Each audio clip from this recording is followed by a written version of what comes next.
दोस्तों नमस्कार। स्वागत है आपका स्पीक जी न्यूज पर। वैसे तो हर बात पर गुस्सा करने के लिए अल्बर्ट पिंटो नाम का एक फिल्मी किरदार मशहूर है, लेकिन बीते कुछ समय से जाने माने पत्रकार अर्णव गोस्वामी इसकी मकबूलियत को चुनौती देते दिख रहे हैं। मतलब यह कि आजकल वे जब भी नजर आते हैं, उनके सुदर्शन चेहरे पर हर समय गुस्से वाली भंगिमाएं ही दिखाई देती हैं। हालांकि गोस्वामी पहले से ही अपने कथित तेज तर्रार रवैये के लिए जाने जाते रहे हैं। अक्सर ही वे अपने टीवी शो पर आने वाले प्रतिभागियों पर बरसने के लिए, उनकी बोलती बंद करवाने के लिए या उन तूक बेतूक सवालों की बौछार के लिए चर्चा में बने रहते हैं, जिन्हें उनके मुताबिक उनके जरिए पूरा भारत पूछ रहा होता है। लेकिन बीते कुछ महीनों से इन सवालों को पूछते हुए उनके गुस्से का पारा हर दिन बीते दिन से कुछ डिग्री ऊपर चढ़ा हुआ होता है।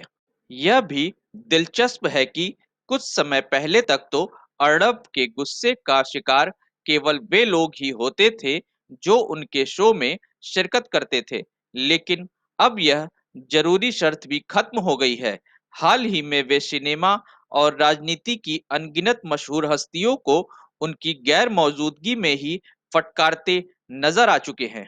अर्णब गोस्वामी का गुस्सा या उनका आक्रामक रवैया बीते कई सालों से मीडिया रिपोर्टों, सोशल मीडिया की टिप्पणियों से लेकर कॉमेडी तक का हिस्सा बनता रहा है।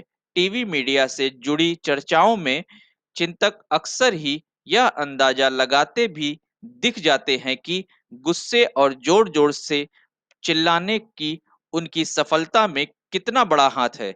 दरअसल उनके बढ़ते हुए गुस्से के साथ उनके चैनल की टीआरपी भी हर दिन नए आंकड़े छू रही होती है।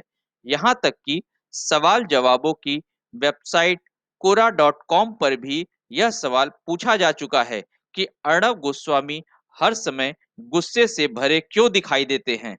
विज्ञान कहता है कि गुस्सा किसी के प्रति नाराजगी, आक्रोश या शत्रुता जैसी अनुभूतियों से भरी एक तीव्र भावना है, जो तब बाहर आती है जब व्यक्ति को लग रहा होता है कि उसके साथ या उसके आसपास कुछ गलत हुआ है। दूसरे शब्दों में कहें तो गुस्सा मर्जी के मुताबिक काम न होने पर होने वाली बेहद स्वाभाविक प्रतिक्रिया है। सामान्य तौर पर तो यह भावना बाहरी परिस्थितियों के चलते पैदा होती हैं, लेकिन कई बार इसके कारण भीतरी भी हो सकते हैं। यानी कई बार बगैर किसी अप्रिय स्थिति के कुछ मानसिक या शारीरिक प्रतिक्रियाएं और उनमें होने वाले बदलाव गुस्सा महसूस करने की वजह बन सकते हैं।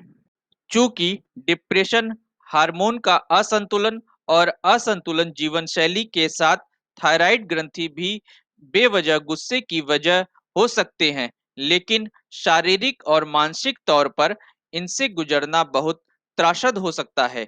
इसलिए हम एक बार फिर दुआ करेंगे कि अर्णब गोस्वामी के संबंध में इनमें से कोई भी बात सही साबित न हो। ऐसा होने पर नीचे बताए गए शारीरिक और मानसिक स्वास्थ्य से नहीं जुड़ने वाले कुछ कारण भी उनके गुस्से की वजह हो सकते हैं। हो सकता है कि वे जान गए हों कि आजकल समाचार चैनलों को कोई भी समाचार देखने के लिए नहीं देखना चाहता है, इसलिए वे इसे मनोरंजन चैनल बनाने की कोशिश में लगे हों। चूंकि मनोरंजन चैनल पर सबसे ज्यादा पॉपुलर किरदार कोकिलाबेन हैं, जो हमेशा ही गुस्से में रहती हैं। उन्हें देखकर अर्णब गोस्वामी ने प्रेरणा ली हो और अब वे हर समय गुस्से में दिखाई देते हैं। बगैर सूत्र या सबूत के जताई जा सकने वाली अंतिम संभावना यह है कि हो सकता है उन्हें पत्रकारिता के दौरान कभी यह समझ आया हो कि मीडिया को अपनी आवाज बुलंद रखनी चाहिए, क्योंकि सरकारें आमतौर पर बहरी होती हैं। लेकिन फिर कुछ समय बाद उनकी प्राथमिकताएं बदल गईं। लेकिन एक बार पड़ चुकी आदत तो आदत है, सो वे अपना चिल्लाना छोड़ नहीं पा रहे हैं। दोस्तों, हमारी ये पत्रकारों की सीरीज में आपको अर्णब गोस्वामी के बारे में जानकारी अच्छी लगी हो तो इसे लाइक करें और हमारे चैनल को सब्सक्राइब करना ना भूलें और नोटिफिकेशन को ऑन कर दें ताकि हमारी खबर आप तक जल्द से जल्द पहुंच सके। धन्यवाद।